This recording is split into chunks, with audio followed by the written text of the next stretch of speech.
All right, so here we want to have A and B be as in lemma 1. What does that mean? What that means is let G be an abelian group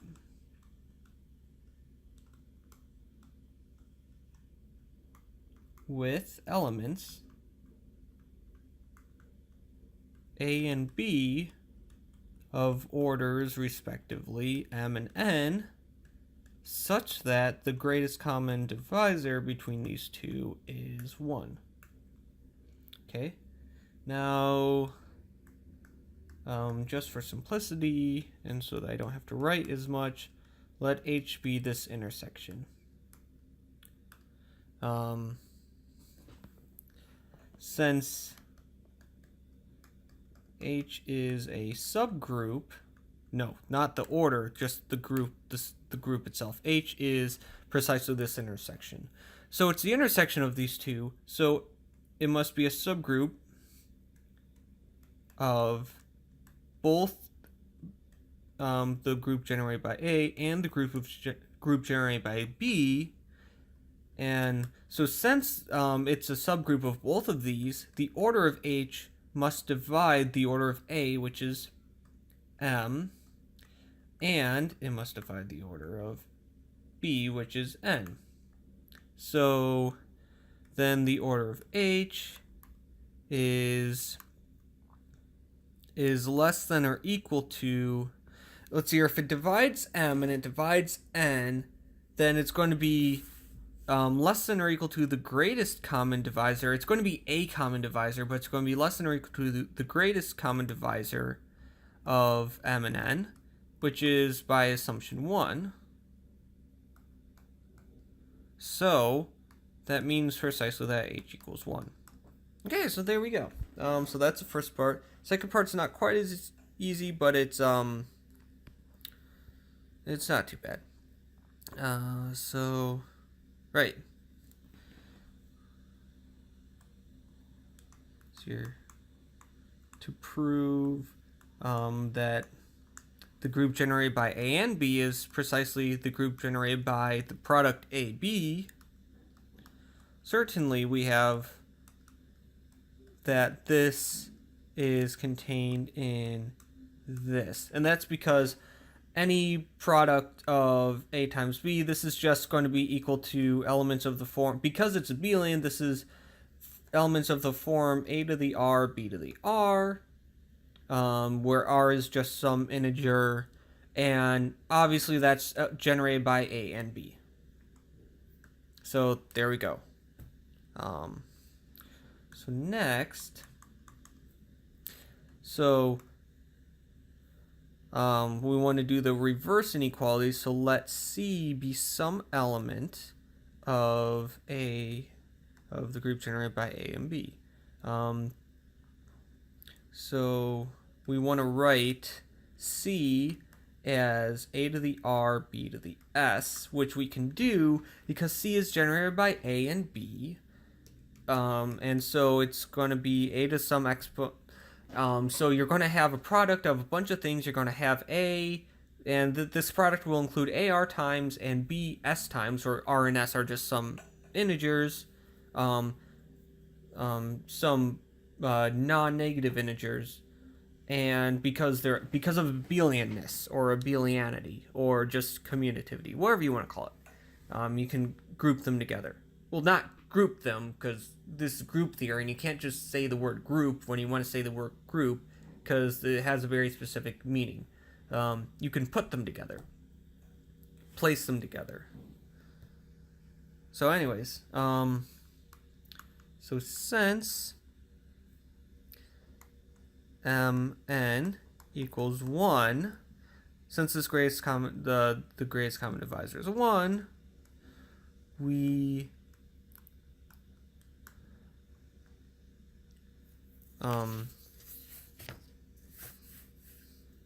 are guaranteed,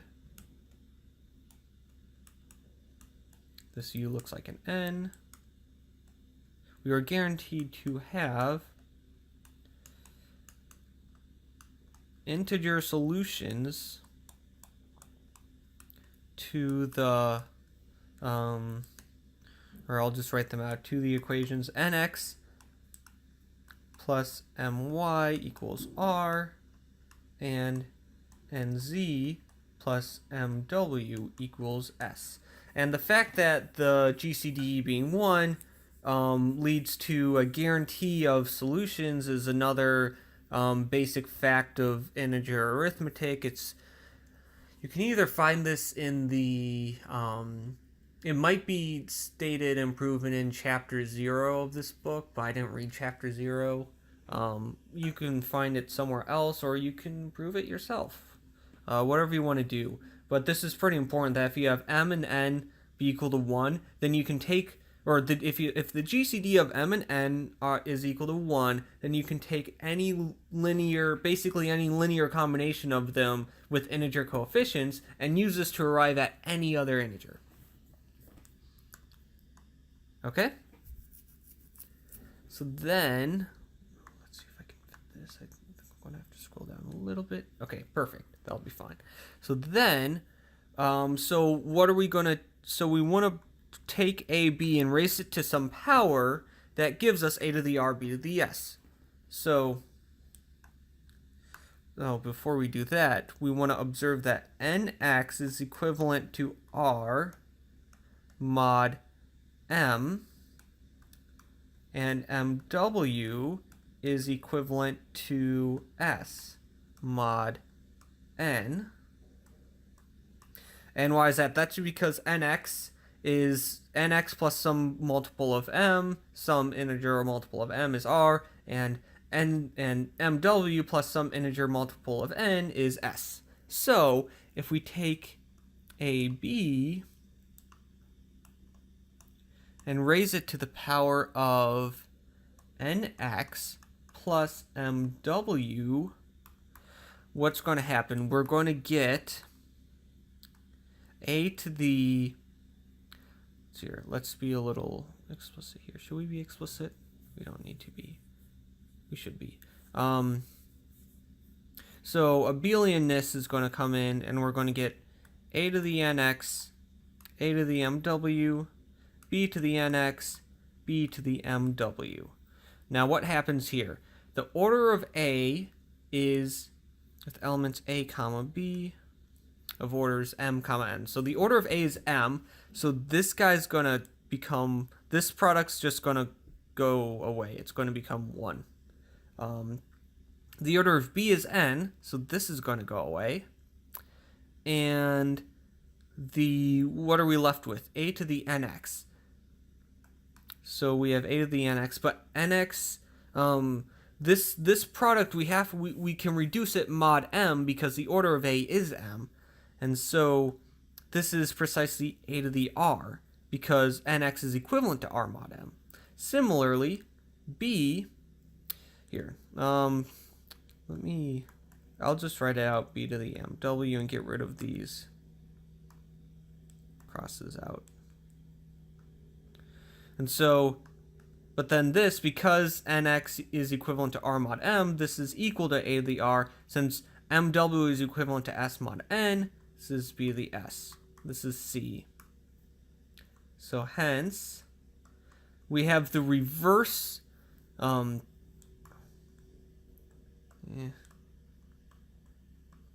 hence,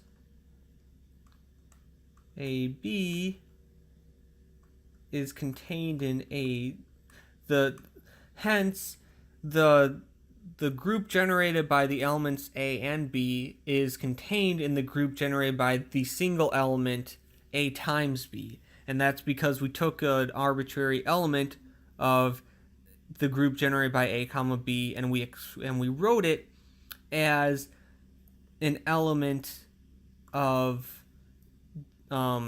this group here, which is just, we wrote it in the form the product a times b to some power, and so that gives that inclusion, and so we have equals. So these groups are equal, and so yeah, there we go, we're done with this exercise. And let's see here, I did this is actually a pretty good exercise. I did an exercise earlier today, which where there was some symbol pushing, and I didn't find it very enlightening. This is a really good problem because pretty much everything here it's pretty clear what you should do, and it really shows that you understand how to work with basically just kind of linear algebra with integers here, because the what you really use is you use the fact that if this step is the real key, that you have the integer solutions to these two equations and you use those to get this, and you should expect that, like, if you got two elements A and B, then you should expect them to sort of be independent of each other, in the sense that, like, if you take this element A, B here, then I don't know. I sort of think of it a little musically, like if you were to take A and B and just like keep going with them, like when would they line up? So if you take A B, then A squared B squared, then A cubed B cubed, and you keep going with that. Eventually, the A is going to go back around to 1 and then to A again, and then keep circling around. Eventually, the B is going to go all the way around. It's going to hit 1 again, and then keep going. And what you're asking is, if you keep doing this, are you going to hit every single possible combination?